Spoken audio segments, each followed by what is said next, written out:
You know, Allen Iverson, who was a phenomenal player with the 76ers, famously ranted about, you know, when asked by a reporter about missing practice. And he just went, you know, practice, we're talking about practice. I mean, it's practice, not a game. I mean, it was classic. He went on for minutes.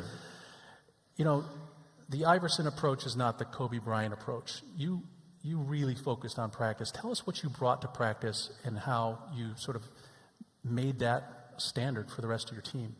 Well, I mean, here's why practice was important to me. Not from just the standpoint that I enjoyed playing. Like, I enjoyed being there. I enjoyed getting better. But as a leader of a team, it's also your responsibility to elevate the rest of the guys. And what people tend to get stuck on a lot is saying, okay, the way to make players better is to pass them the ball when they're open. That's a very trivial way to look at things.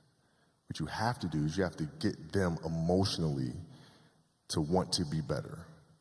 You have to get them to an emotional space where they wake up every morning driven to be the best version of themselves, right? And how do you do that? Right? And in practice, for me, it was a chance to drive them, to challenge them, right? And this is where you have to know your teammates, because if it's late, we just had a back-to-back and we had practice the next day, and you show up and guys don't feel like going through the motions, don't feel like practicing. It's important to know each and every one of them individually, personally, because then you know what nerve to touch. Some guys, it's like, okay, come on, we can do this. That'll get them going. Other guys, no. You got to figure out what button to push. You know, Powell was always Spain.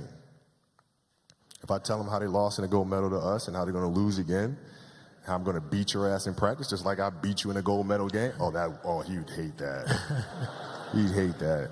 But that's what practice was. You have to drive them. You absolutely have to.